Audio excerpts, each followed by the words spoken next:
position or the location. But, you know, we're in the right aspect ratio, and that's what matters. Sorry about the lateness. Again, fucking around with my phone. Basically, just so you know, what happens when you try and use a Google Pixel 9 Pro to do any kind of live streaming from the camera, right? What will happen is it'll go, oh no, it's fine, right? And then it'll go 3, 2, 1, and it'll go into widescreen as it goes 3, 2, 1. And then occasionally it stays in widescreen, and occasionally it doesn't. And there's no fucking rhyme or reason. I don't know what the little fucking up, down, left, right, BA, start fucking cheat code is to get it to do it every fucking time. It's completely fucking random. And I'm sorry, I know I'm going off on one about this, but before I do go on about it too much, I just want to share this with you. That's the view. That's this morning. Beautiful. It's so beautiful. Would help if it would focus. Another shit thing about this phone is it just can't focus. There you go. Focus on the sky, my friend. Look at that. Oh, not too long though, because then it'll unfocus again. Is that because the sky keeps moving? Is that why you keep on focusing? Oh, for fuck's sake. Honestly, I think by the end of this trip, I'm literally going to be throwing this phone in the sea. I will film me on my Samsung phone, throwing my Google phone into the fucking sea. Focus! Oh my God. I'm trying to show you an idyllic scene there. Honestly, can someone clip this, send it to fucking Google before I go mad? Like, how did they make such a shit phone? Like, how did they manage to do this? How did they manage to fuck it up so badly? Jesus Christ. No, you know what? Life ain't stressful enough. Let's add some fucking random stress in. Let's make it so you can't manually focus. And we'll make the autofocus do this every 5 seconds. Let's make it so you don't know whether it's going to be in 16:9 or 20:9. We're not going to tell you. You're just going to have to guess. You're going to have to guess. Anyway, right, let's start again. Can we start again? Forgot my super chat. Oh no, I didn't. Right, I have my driftwood. I have my super chat driftwood. If anyone wants to drop a super chat in this morning. Welcome to the show. We've got Diz in there. We've got Martin Harrow. Hate my Google phone. Prefer my old Appo. Yeah, Billy Kershaw says Bruges. Honestly, I don't know how Google managed to make such a shit phone. And I don't know why anyone gives it a good review, because it's fucking shit. You know, they can say, oh, it takes amazing photos. Yeah, when it fucking works. How about it just works? I know that sounds like a mad fucking plan, considering I guess there are other phones you can buy out there on the market. But, yeah, incredibly frustrating. Doesn't quite cut the mustard on how I feel about this phone right now, because it's affecting my income, you know, not being able to start on time, not being able to, it'll only send out, so Google, Google's YouTube only sends out, I think, a maximum of 3 notifications, live notifications a day.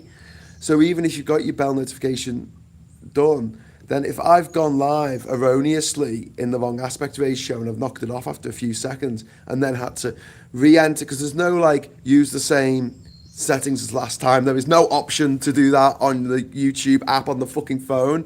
There is on the computer. When you're using a laptop, you can say use the same settings as last time. So if there's a technical glitch and you have to abandon a stream, you can literally go to the settings for that last stream with the same title, description, location, enabled monetization, with the same thumbnail, everything, right? And you just go, right, go live again. And honestly, you could probably do it in about 5 seconds. On these fucking phones, it doesn't remember what the last thing was. So every time, if it fucks up, and sometimes it'll just, you'll press like go live, and it goes 3, 2, 1, cannot go live. And you're like, okay, well, let's try that again, shall we? And it deletes all of the information, including whether it's vertical video or horizontal video. It just forgets. It just goes, oh, yeah. What was that? And unless you turn the setting back, you end up going live with the even worse aspect ratio because I'm sideways. I was just watching Ginger Vision's supply one with Marcus from 4 years ago. Oh my God, that's really cool. Ginger Vision. Um, oh, awesome. Could do a bit. Could do with a bit of Marcus on this island right now. Got a lot of wood. Don't know what to do with it. Hey, Sid. He's already on a second stream. Well, yeah. This is the thing. It's like if I do if I try and do a stream in the morning now and it fucks up and I don't get and I have to start again. So theoretically, 2 notifications should go out of the 3 that I'm allowed a day. And then if later in the day I try to do the same thing and again I have that glitch where it stretches the picture and makes me look like a conehead, I have to that's it. That's my 3 strikes and you're out.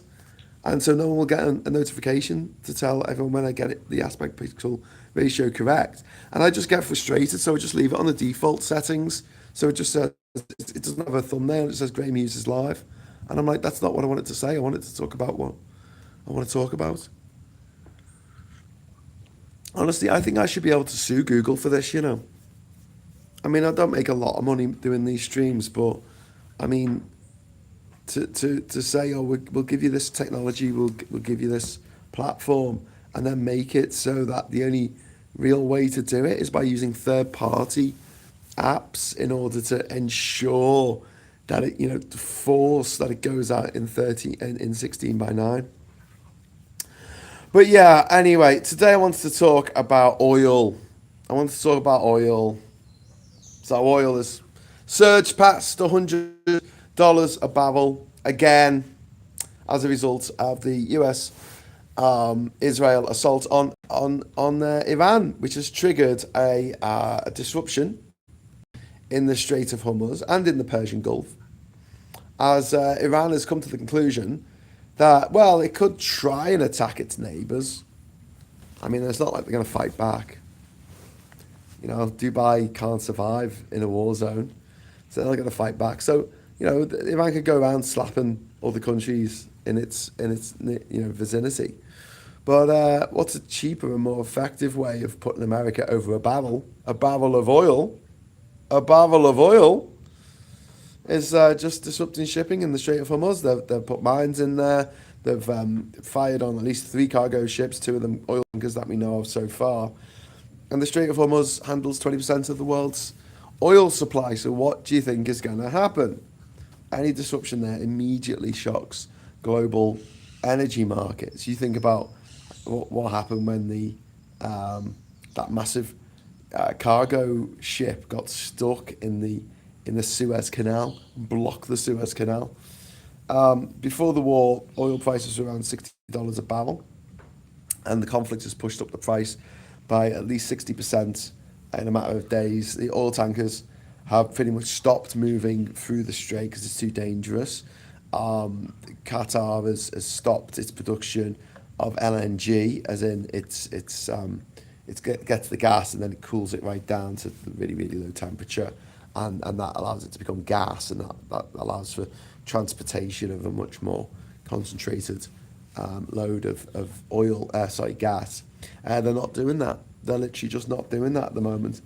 And Iran has threatened to burn or attack oil tankers using drones, using mines, using missiles. And if the reports are true about there being, you know, Iran actually mining the strait, then it makes commercial shipping extremely dangerous. And until the strait opens safely, millions of barrels of oil cannot reach global markets, creating an immediate supply shortage because of the way that oil is traded. So, little story time. Once upon a time, there was an evil bunch of motherfucking cunts called De Beers, right? And they still exist. And they decided in the 1930s that they would make diamonds really, really worthwhile and something that everyone had to have. And they created the idea that when you got engaged, you had to give a diamond ring to the person that you wanted to get engaged to. This wasn't a tradition before De Beers decided to invent it. They just invented it. Now, it wasn't enough for De Beers to own loads of diamonds. It also wanted to control all the diamonds, every single diamond in the world it wanted to control. So it bought up all the diamond mines, in what's now South Africa, Zimbabwe, in Zambia. They bought up all the diamond mines, right?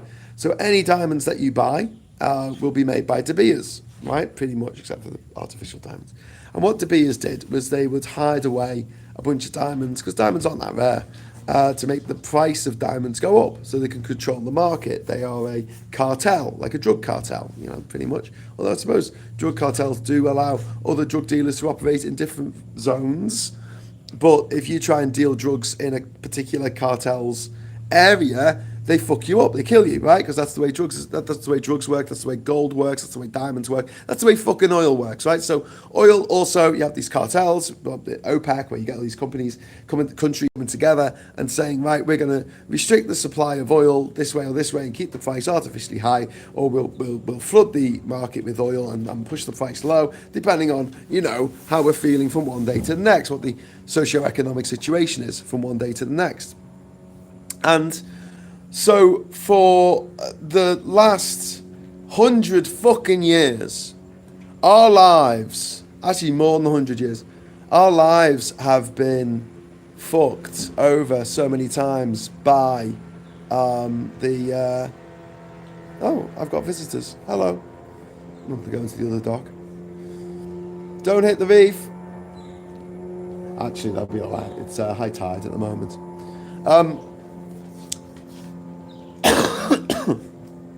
Pardon me. So, essentially, you've got this cartel, this worldwide cartel, and the patch is the planet, right? And as I was saying yesterday, like Brent crude, named after the shipping area in the North Sea, Brent shipping area, Brent crude is sold in dollars. We often talk about how much oil is per barrel in dollars. That's because if Britain, a British company, drills British oil out from under the British bit of the North fucking Sea, that's not to be inverted commas, it is the North fucking Sea. When that oil is sold to Britain, it is sold in US dollars.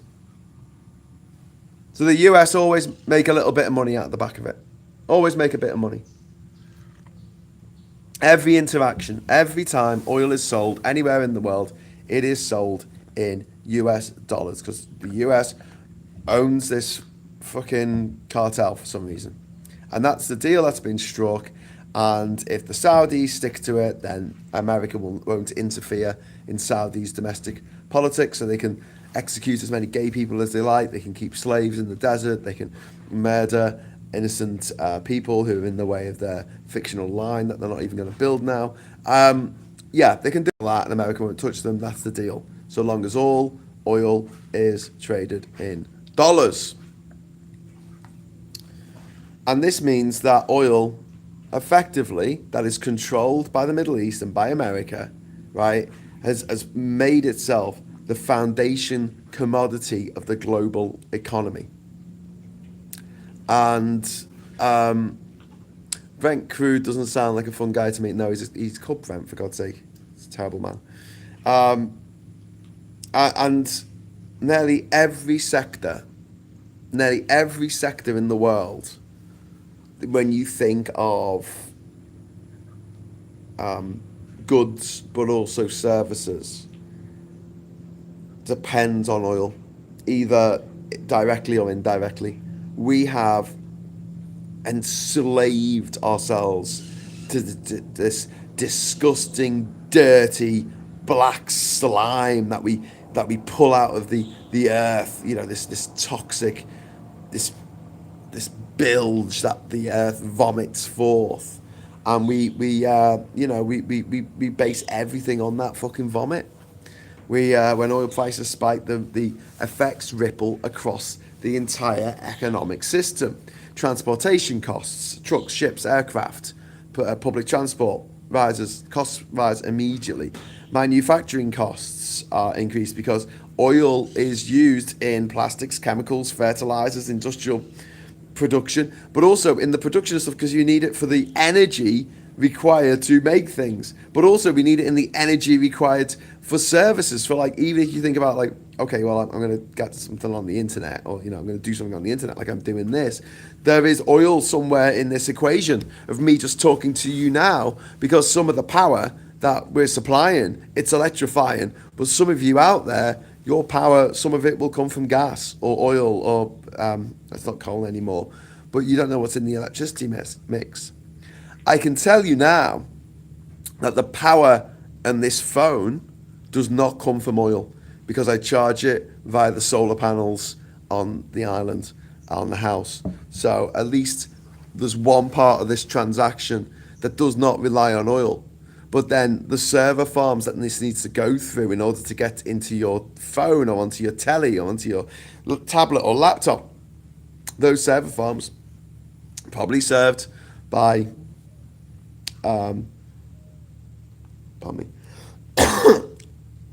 probably served by oil in some way, especially if it's in America.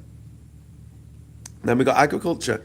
We need diesel for machinery. We need fertilizer production. We need transportation of food, like anything that gets taken from one place to another. And supply chains slow down because shipping costs explode, and airlines face huge increases in jet fuel prices, which leads to more expensive flights. So, you can't even go and have fucking fun. And the prices aren't going to drop quickly, my friends. Even, the other day I was saying, oil's got over $100 a barrel. So we came back and, well, it's only $85 now. Only $85. Okay, well, that's all right then. Now it's gone back up. And even though like 30 countries got together and said, let's release a load of like 400 billion barrels of oil, that should keep the price down. It didn't. In fact, if anything, the price went up. And you got that dickhead Trump in America, that half mad fucking, it's not even half mad, it's just fucking mad.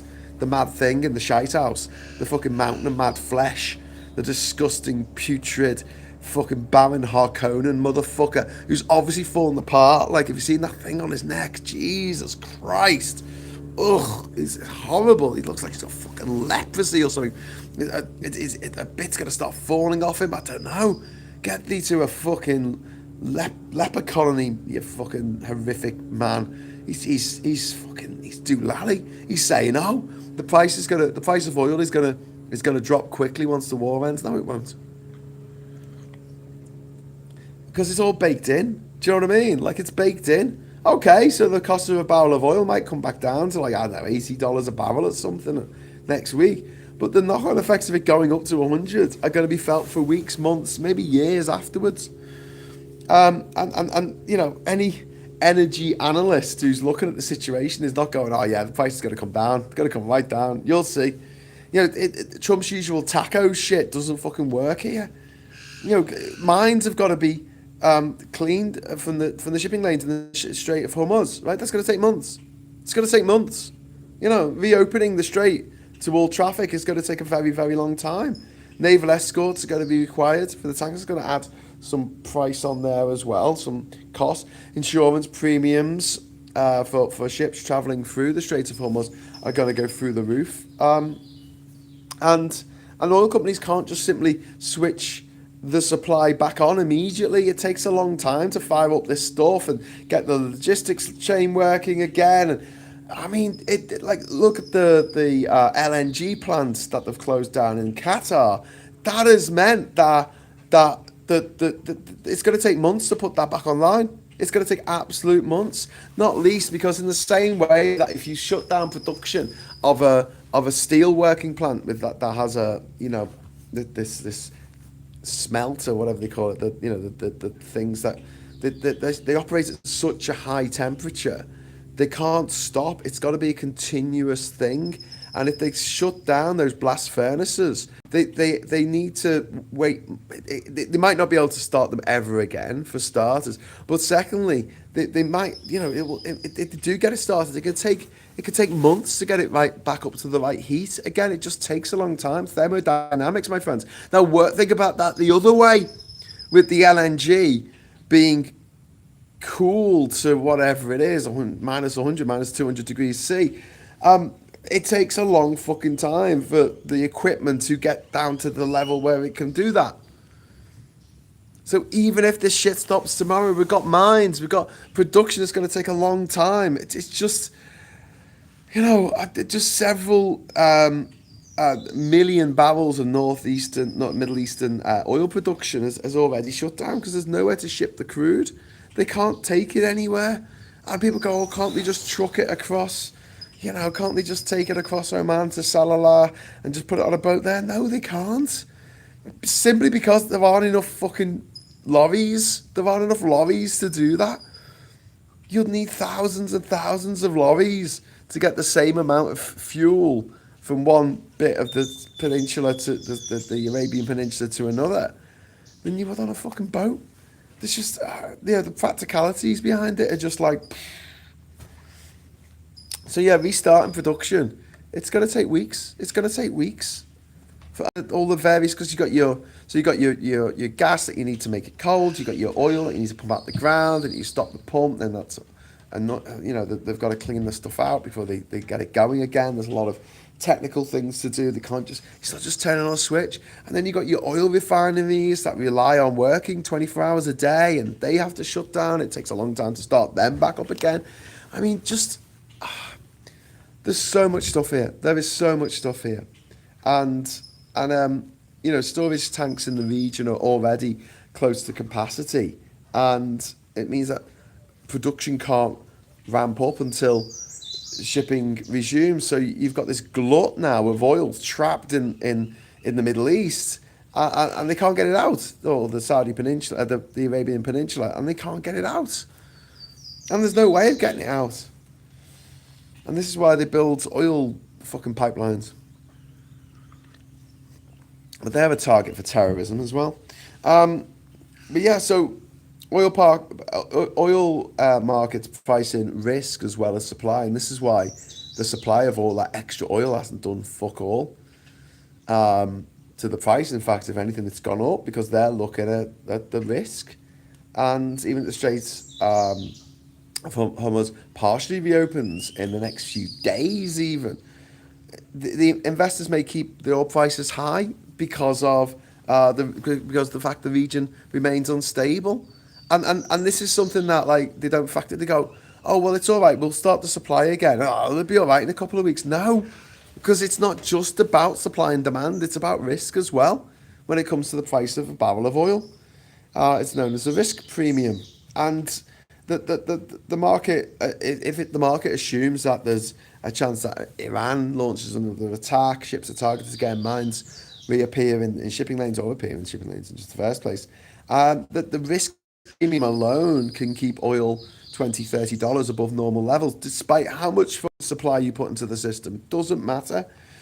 And then we've got petrol prices do not immediately reflect oil price changes, and refineries and distributors often buy oil weeks in advance. That means the real fuel price increases arrive later, but they also stay higher longer.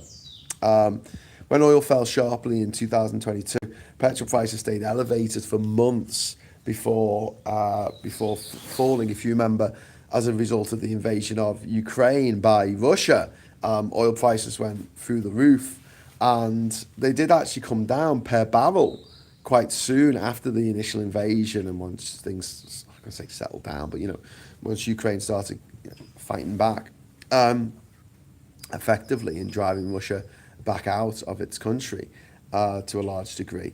But those high prices went on for nearly a year afterwards, if you remember.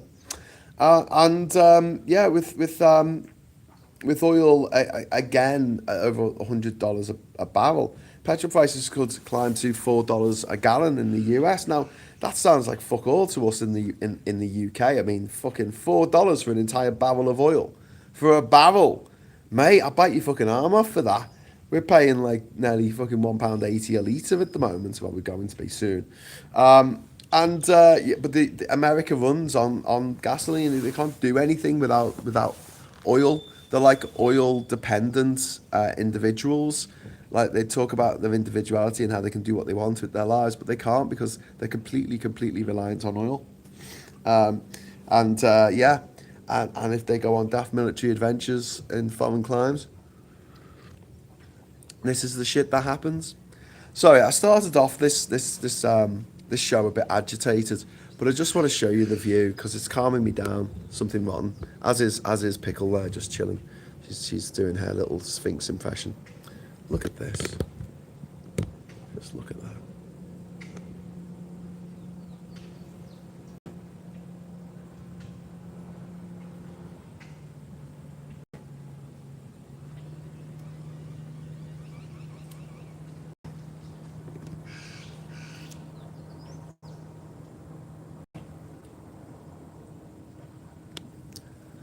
There we go. Howdy ho, everybody. Just out there. Neil Patrick Harris, who was in Doctor Who, is fucking great. You mean Doogie Howser, who was in Star Trek Troopers? It's afraid. If America tries it on with Russia and chooses to go for them at the rear, would Greece help? Hey, I think America's just going to do what it's told to do by Russia. I'm going to get to that in a moment.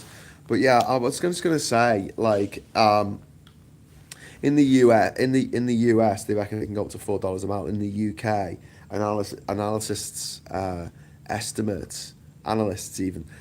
estimate that for every $10 the barrel of oil goes up, it increases petrol prices by about 7p a litre.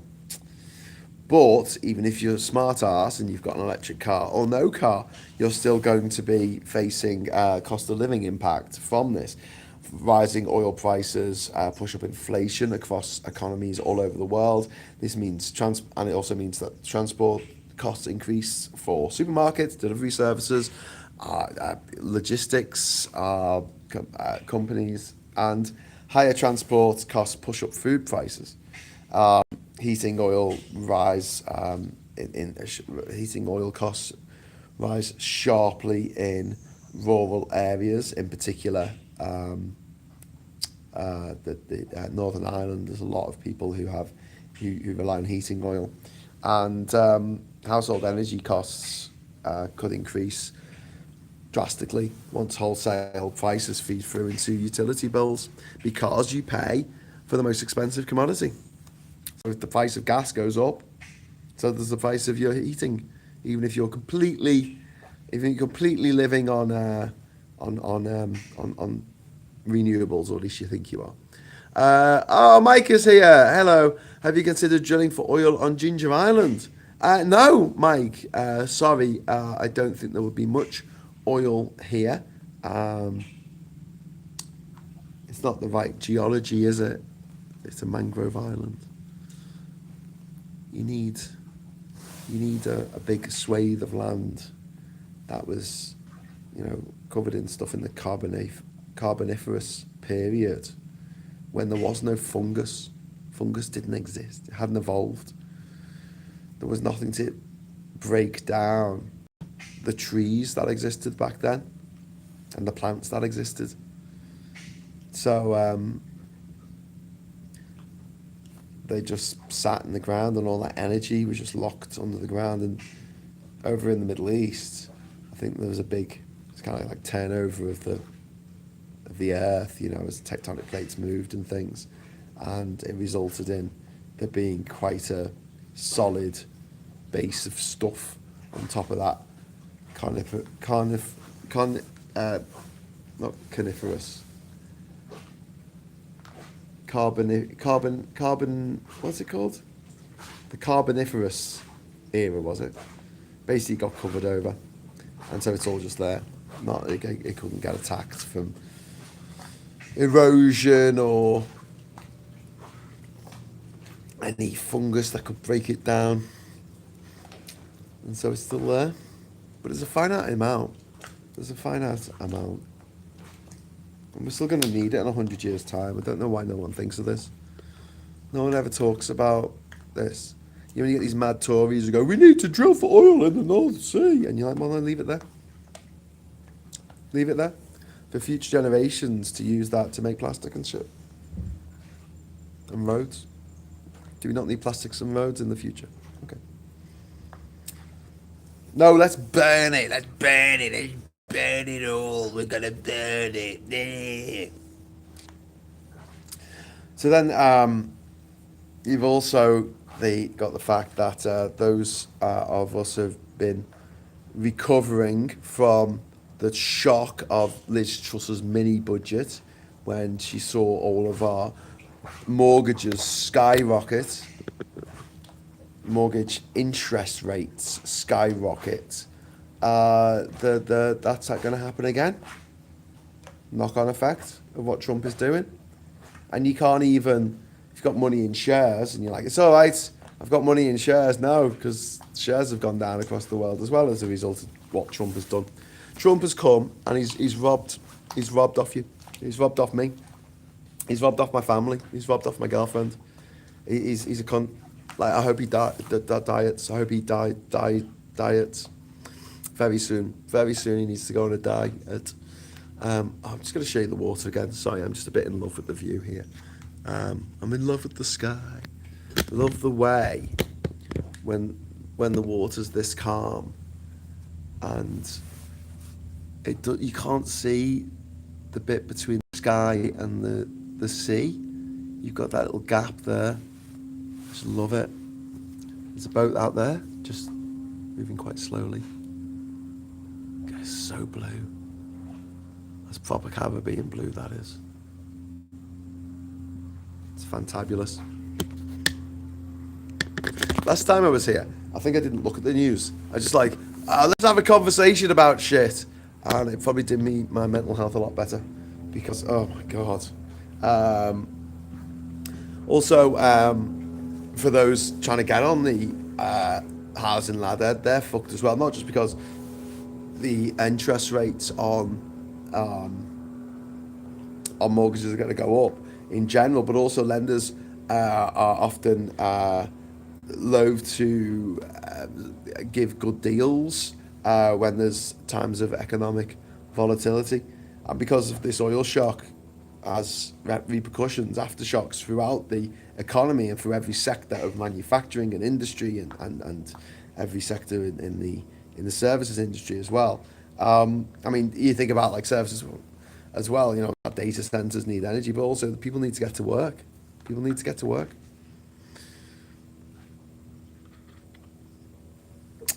It's crazy, but it's true. And central banks hate oil spikes because they oil shocks because they historically trigger inflation spikes, and when inflation rises, central banks are forced to keep interest rates higher for longer, and it slows economic growth. You know, the only real winner of this, my friends, it's not you, it's not me, it's not even fucking Trump. He's more unpopular than ever. Not that that's going to get rid of him. You know, his devoted flock of 77 million dickheads are there fawning over him, going, he's the best leader who ever lived. He's never started the war. You know, what about that war he started? That wasn't a war. It was a special military operation. Bleep, bleep, bleep, bleep, bleep. Don't talk to these people. They're fucking crazy. Like that you can see it in their eyes. They will kill you and eat your family. They just would. And it saddens me that so many Americans have gone that way. And the reason why they've gone that way is because there were a bunch of petrol heads, and for a long time petrol had lead in. So you got this entire older generation who are just nuts. Absolutely nuts. Oh, there's a boat just right in the middle of the gap. That's really cool. Someone take a photo of this. I should take a photo of this. Look at this. Can I zoom in a bit there? Can I zoom in? Without it defocusing. Oh my God. It just looks like it's floating on air there. Doesn't it? It just looks like it's hanging in the middle of it. That's such an amazing optical illusion. Let me see if I can zoom in a bit more. There we go.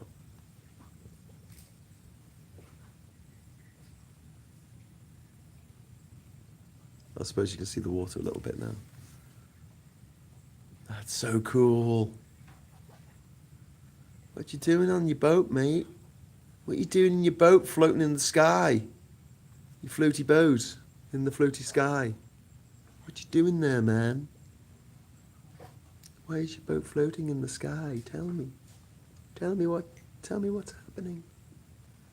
That's so cool. That's so cool. Back to me.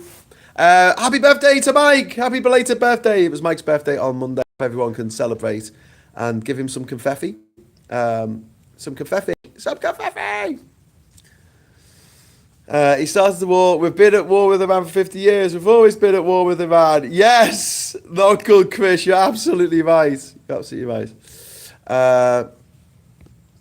It's not just the Carboniferous period, Graham. The Permian Triassic mass extinction and the KPG extinction laid down lots of oil and gas deposits too. The biggest deposit in the US is Permian oil. Okay. Well, there you go. Can I come over with my sailing dinghy? I'm not sure if it fit in hand luggage though. Just sail it over here, mate. Sail it over here. Come through that little gap over there between the islands, between Bastaventos and Colon. And yeah, just there's actually yacht parking at the back of the island. I'm not even kidding. There's an area of deep water on the other side of the island, which is perfect for dropping down an anchor. And then there's another dock at the other end of the island, the stone dock as we call it because it's made of stones. So you can get on there.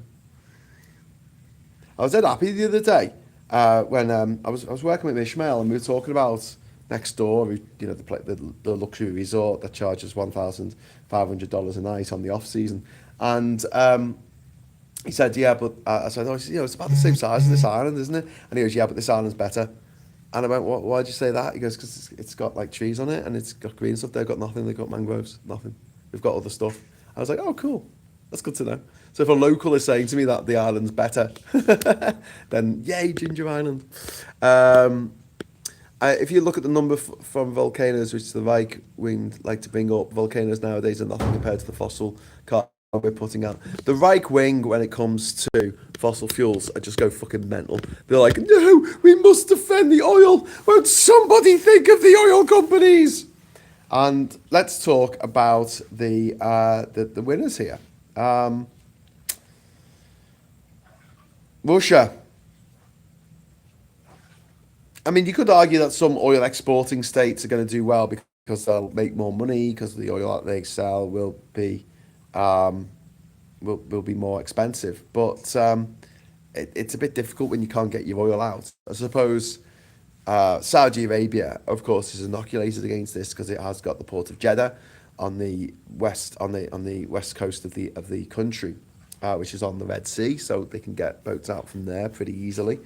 I once nearly got arrested in the port of Jeddah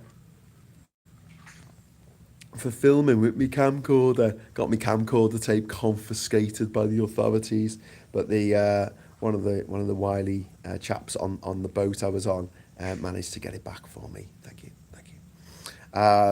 True story. But the real losers in all this are going to be me and you. Any kind of oil importing economy, that's most places in Europe, that's Japan, that's India, that's South Korea.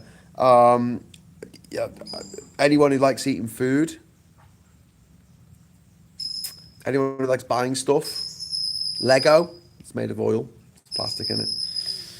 Airlines, shipping companies, manufacturing industries, governments are going to be fucked by this all over the world. Inflation's going to go up and people are going to blame the government. And but the real massive winner in all this is Vladimir Putin. Vladimir Putin. Russia relies heavily on oil and gas exports to fund its state budget. You know, they listen. That's a blackbird.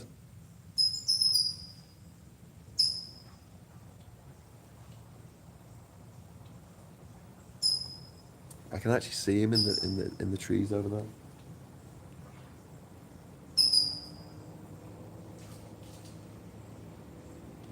I say him because it's unlikely that a ladybird, not a ladybird, not. It's unlikely that a female bird would make so much So much of a fuss. Isn't that amazing? Isn't that just like the most amazing sound?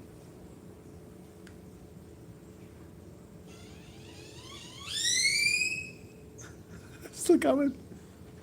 He's talking to another. So there's one in the standing on the roots there, and then there's another blackbird, which I assume is a female, up in the tree.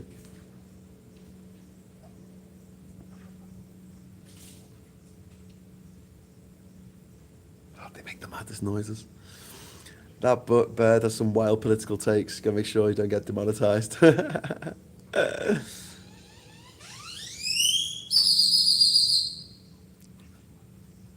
I've got to do an ASMR fucking track, haven't I, from here? The last time the Earth saw this amount of carbon being spewed into the atmosphere, there were massive gashes in the Earth called the Deccan traps and the Siberian traps. Calderas spewing out their shit.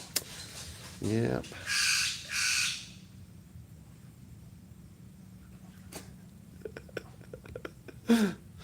Superb bird song. I know, it's great, isn't it? Laura Loomer. I'm completely being upstaged by this bird here, aren't I? Laura Loomer seems a lovely person. I am disgusted that the airport at Atlanta has so many Muslims working at TSA. It's a national security threat for Muslims to be working in the TSA. What a fucking horror. She's the one who looks like the doll, the mannequin, the ventriloquist dummy thing from the Saw movies. And comes in and says, I want to play a game.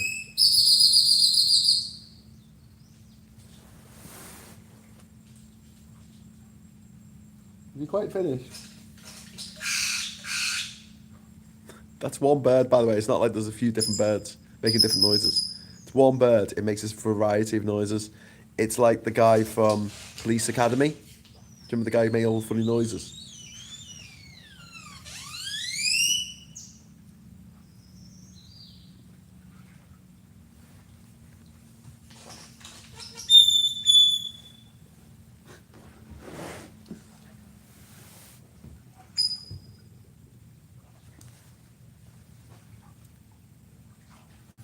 I'd show him to you, but I think he's a bit too low quality for you to be able to see. You calling me a liar? Said the lyre bird.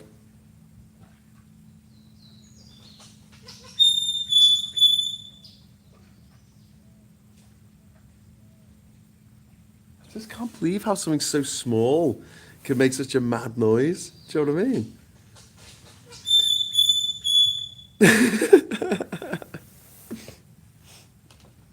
Very cool. Do you want to just come over here and give us a song and back the rest of the show?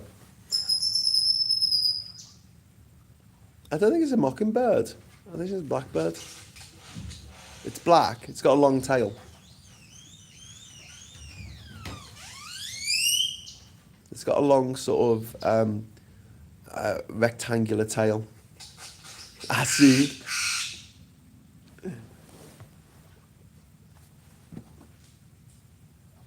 He's having a great time over there. I can see him. I can see him in the...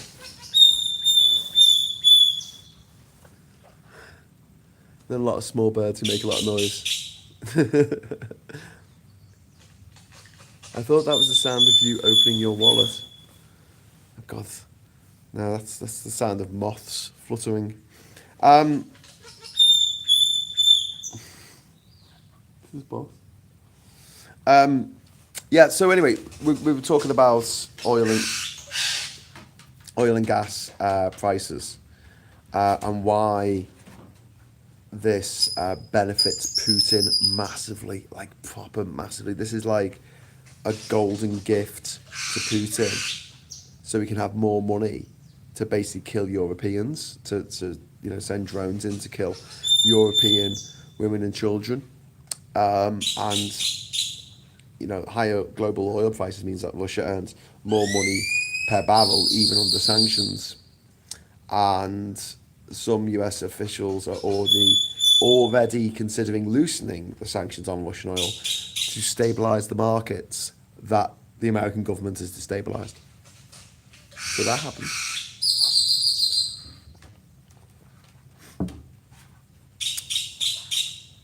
And that would obviously, if sanctions are relaxed, then Russia could dramatically increase its exports, and that would be a huge financial boost to Moscow's war efforts in Ukraine, or massacre effort in Ukraine, murdering Europeans.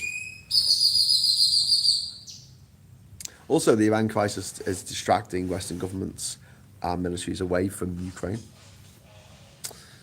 Although the Ukrainians this week have taken a load of land off the Russians.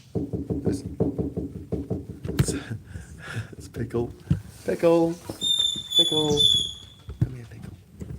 Pickle was just having a scratch. You just having a scratch, were you, Pickle? What do you think of the bird, the blackbird, the noisy blackbird? Go on, show me what you think. Having a itch. God, it's like Wildlife on One here, isn't it? Yeah. Right, Pickle, I'll give you a scratch. Are you a bit itchy? Come on. Yeah, that's good. Yeah, you like that, don't you? Give you a scratch. Give you a scratch now and again. Oh, you're a good girl. You're a good scruffy girl. You're a good scruffy girl. We need to give you a bath. We don't want you to go crazy when we do. Good girl. Good girl. Should do the Attenborough narration. Should. Yeah. I think that Pickle deserves a super chat for being so awesome. Being such a good dog. For being such a good girl. Good girl.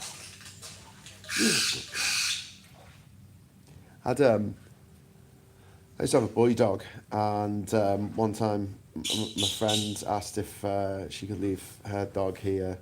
It was a bit of a worry because, boy dog and a girl dog on the island together. But I agreed, and I just said, your dog's a bit crazy. The dog was called Luna. I think it was short for lunatic. And I said, but if we leave the island, we've got to leave her downstairs on a long lead, and with some with some water and some food, and because of my chickens, whereas my dog Campesino, my old dog, knew not to attack the chickens. I was a bit worried that Luna would attack the chickens if she got out. And got back to the island. I was only away for an hour or so. Got back to the island, and Luna had chewed through her lead, managed to escape, and killed my rooster.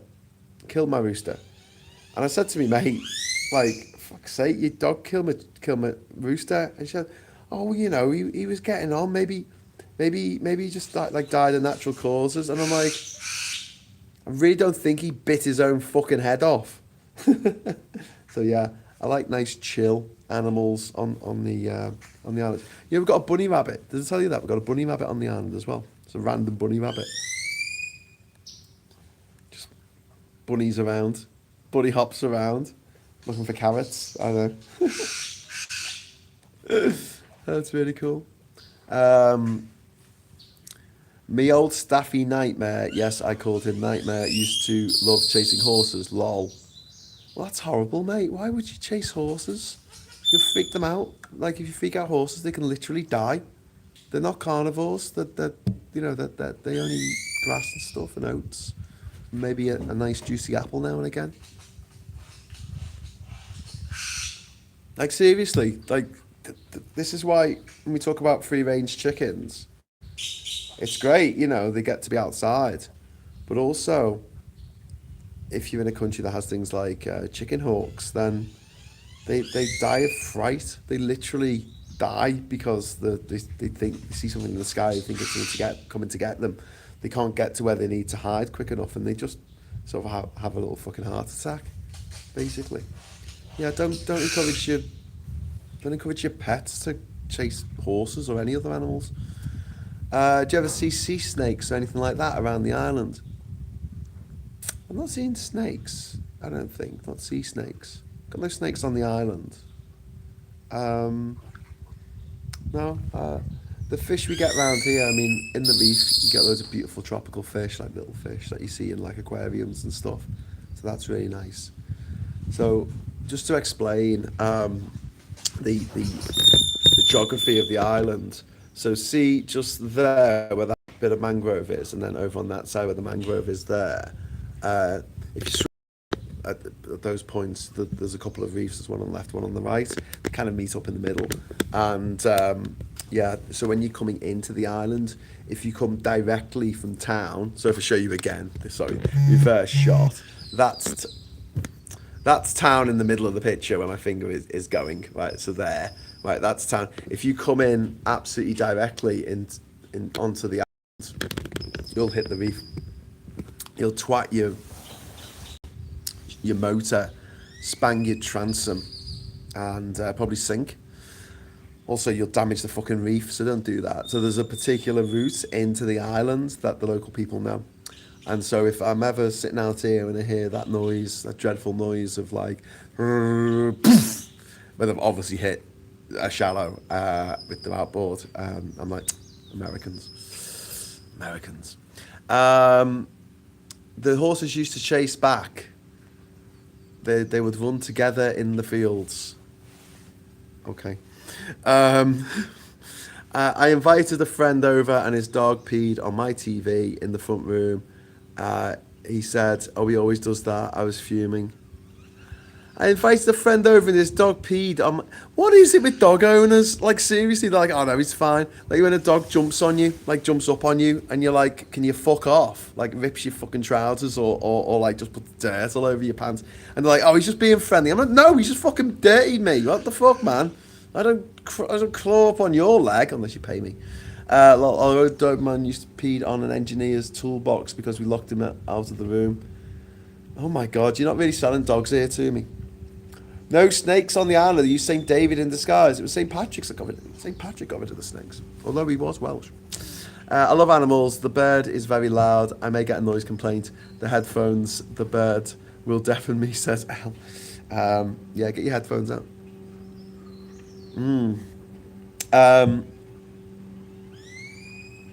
He's moved over there now. You alright, mate? Anyway, so yeah, I was talking about the financial boost that this is going to offer, the price of oil going up, and the fact that the American administration are saying now, let's get rid of the sanctions on Russia. We've got no choice. It's almost as though Russia got in touch with America and said, all right, mate, could you do us a solid here? Hey, mate, could you do us a solid? Oh, what do you want? I'd really like it. It'd be really boss if you could just, start a war with Iran, make the price go up of oil, and then put pressure on people to say, oh, we need to loosen these sanctions on Iran, on Russia. And America's like, yes, sir. No, sir. 3 bags full, sir. Like a pathetic little bitch. That's what America is these days. It's Russia's little bitch. And if you don't believe me, all the evidence I have is all the fucking evidence of your eyes and ears. If America wasn't Russia's little bitch, you tell me now one thing that it would do differently. Go on. No, you can't, because it's Russia's little bitch. Yeah, so we're also seeing military resources and political attention shifting towards West Asia as well. And yeah, the Russia is actively helping Iran, which is crazy, because this is all in everything that's happening is happening in Russia's favor. Russia's apparently helping Iran with drone tactics, targeting methods, and all that kind of stuff. America's asked Ukraine for help with its drone, with tackling drone warfare, and Ukraine must be sitting there going, "Are you fucking kidding me? You're coming to me for help after starting a war at the behest of fucking Russia, by the looks of things." And yeah, and then we've got the sort of the strategic disaster scenario, where the oil prices remain over $100 a barrel for months on end. Global inflation goes up. New energy crisis like what we saw in 2022. And political instability as a result leads to fascists getting in. from a sort of point of view of the disgusting billionaire oligarch scum that get to tell us how to live our lives. That is mind blowing. That is just absolutely mind blowing that they're gonna do well out of this. Tell you who's not gonna do well: democratically elected, sensible governments that are just trying to keep things ticking over. The best case scenario is the US successfully clears the mines in the Strait of Hormuz. Shipping resumes within a month or three. Oil production in the Gulf ramps back up, and oil falls to around $80 a barrel by the summer. It's still $20 more than it was. I mean, the economic damage is still there, but it'd be limited a little bit. But then we're facing the worst case scenario, which is Iran just keeps on attacking tankers and mining shipping lanes, which it will do, because it'll say, right, well, we'll have a peace treaty then. We'll have a peace treaty.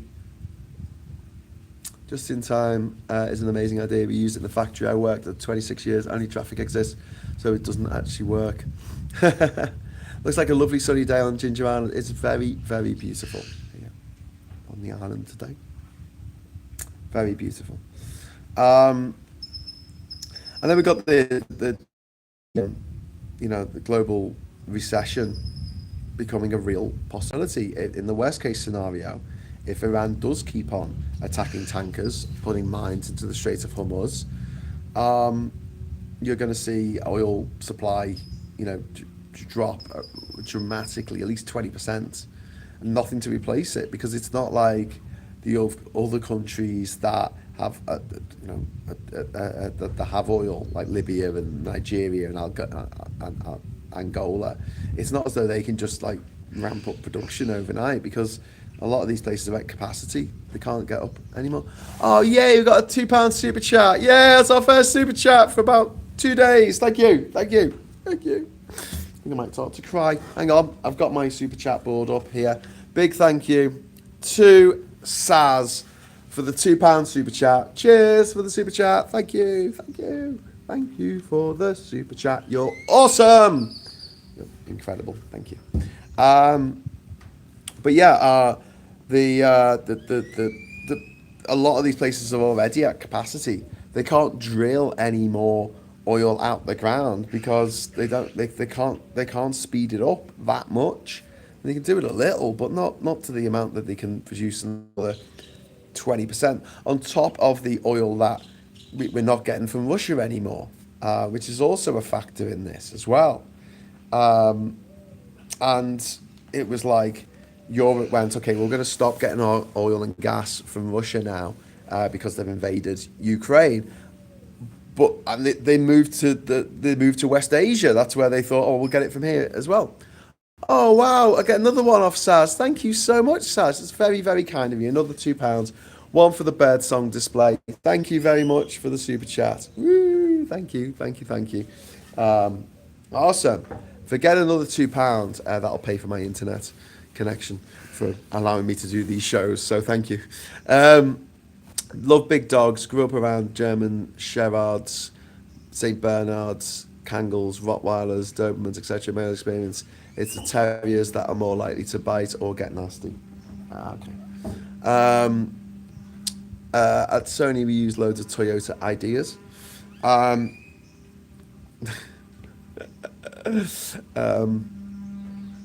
flood the streets with fake ones. Andy works either way. Yeah. You don't even have to put real fucking mines in the strait. Just put fake ones in. But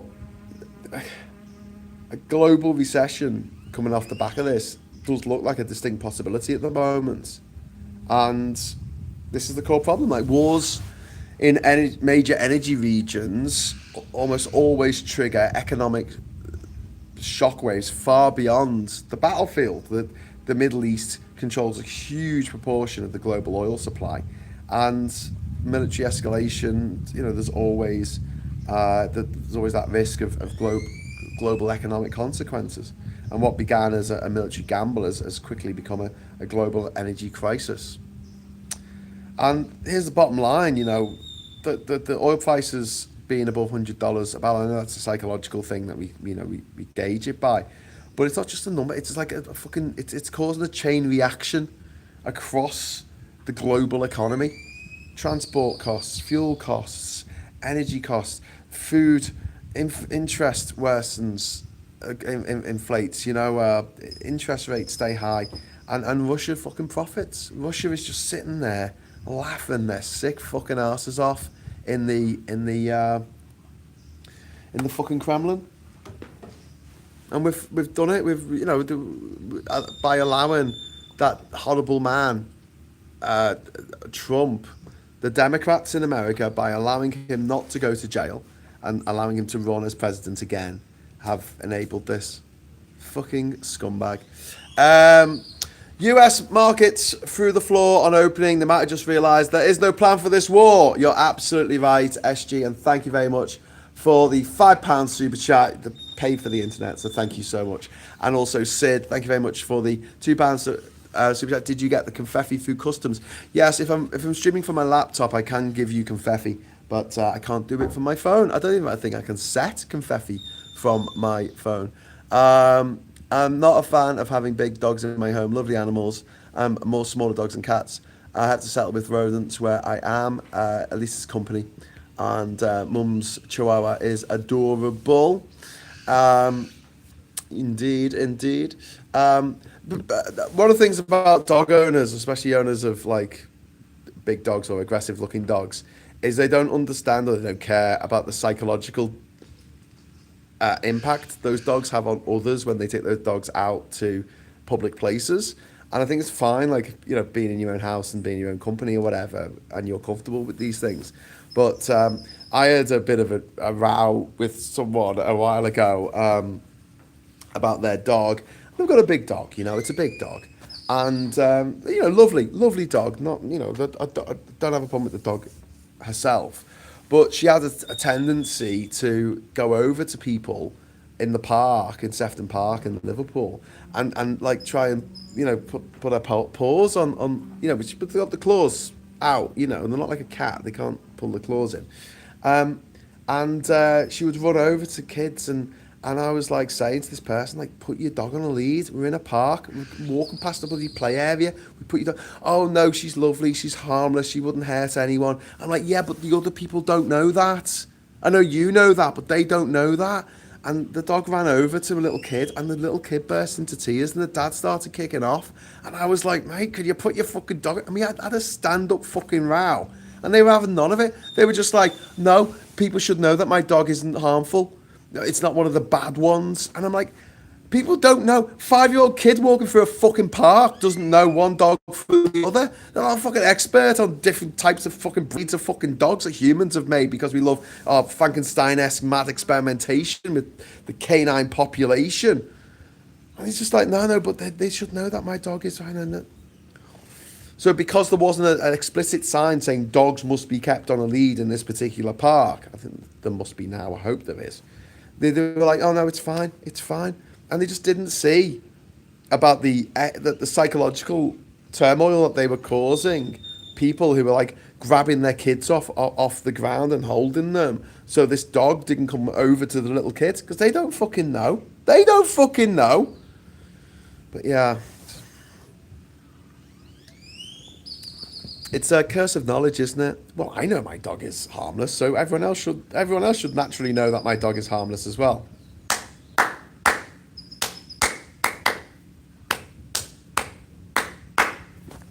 I know what that tune was. Do you know what that tune was? Do you know? I'll be very impressed if someone got that. It's not too difficult, I don't think. But it's a curse of knowledge. Just because you know something doesn't mean anyone else will. We visited some friends in Canada. They didn't have a well-trained dog. Yeah, we had friends in Australia, and they had one of these dogs that they had to sort of keep in the basement when any visitors came. They only got the dog out during, when there was no one there. I'm like, okay. Also, the other thing, right? Smelly dogs. You must know someone who's got a really fucking stinky dog and you literally don't go around to the house anymore because it stinks too bad. You must. Seriously, you must. You get nose blind, don't you, after a while? With your own dogs. You can't smell. Can't smell the dog anymore. Theme from Terminator. No, it was not the theme from Terminator. Good guess, though. I'm a dog lover, 2 of them. No dog is 100% safe. Well, yes, Sid, that's the way I feel about it. So put your dog on a lead when you're in the park. Don't let your dog chase animals, and especially if you're out. And dogs chasing sheep, these walkers who take their dogs with them and then let the dog off the lead and the dog chases sheep. I'm like, fucking hell. If I was the farmer, I mean, no wonder they get so fucking antsy about everything.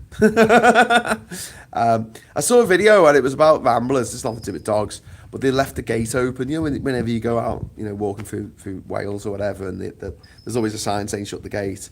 And she gave an example of why you needed to shut the fucking gate, and it was because she had 2 fields, and there was a ram in one field, and there was ewes in the other field, and she didn't want the ram getting in with the ram and the ewes. Is that the right terminology? I think so. Anyway, there was a boy sheep and girl sheeps, and she didn't want the girl sheeps mixing with the boy sheep because she didn't want them getting pregnant. And someone left the gate open, so the male sheep comes into the female sheep area and could have impregnated them. All of them, none of them, some of them. We don't know. And it just really fucked things up for them. I said, leaving that gate open has probably cost me thousands of pounds because it's fucked up what I was setting up here. It was mate's horse. I didn't just let them chase random horses. Oh, so it was just your mate's horse that you let him chase. I love that you say the horses have fun. What? Okay. I'm not of the great belief that horses have a lot of fun when they're being run around, whether it's being chased by a dog or whether it's in the Grand National or whether it's on a hunt. I think most horses would just like to be, just chilling out. Horse I've ever met. They were just meet very chilled horses. Turns out they never had a dog before. Who let the dogs out? You have strange friends. He used to steal things to get attention, but it's okay. They worked out how to get the dog to drop the TV remote by giving him a bit of cheese.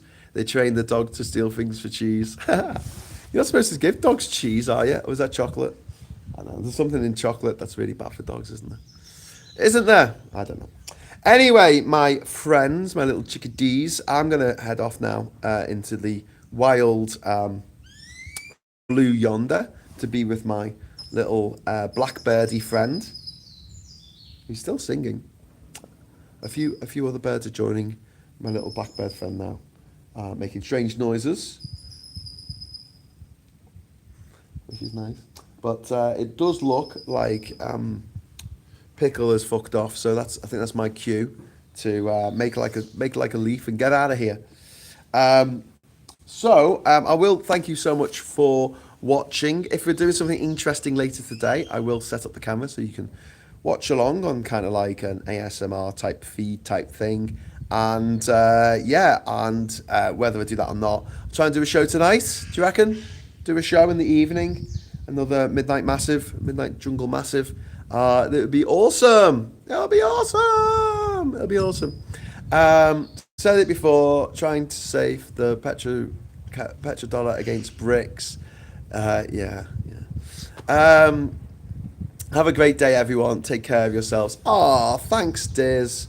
Thanks, Elle. Thanks, Billy, and everyone else, and Pagan in the chat. I hope you all have a lovely, lovely day. I'm going to leave you with this wonderful image of a boat going past. There you go. There's a little boat going past there.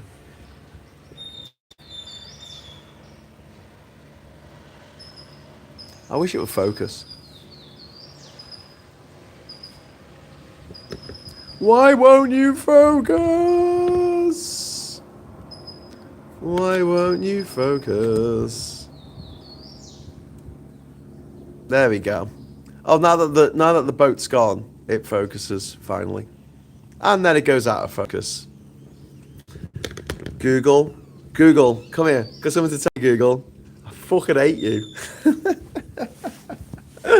Okay, I also hate Donald Trump, and he's going to fuck our lives. So what we have to do is hope that those hamburgers do their job. Come on, hamburgers. Let's hear it for hamburgers. Let's hear it for the hamburgers. Come on. You can do it, hamburgers. I know you can. I have faith in you. Come on, hamburgers. Do him in, please. Do that motherfucker in. Sooner rather than later. Thank you. And in the meantime, I'll say thanks for watching. And until we meet again, please like on the way out, but also subscribe if you're not already subscribed, and hit the bell notification icon. And hopefully you might get a notification if I go live in the wrong aspect ratio for a few seconds. But if that happens, I'll do another video shortly afterwards, which I hope will be in the right aspect ratio. Okay. In conclusion, love you all. Take care. Ta-da. Bye-bye.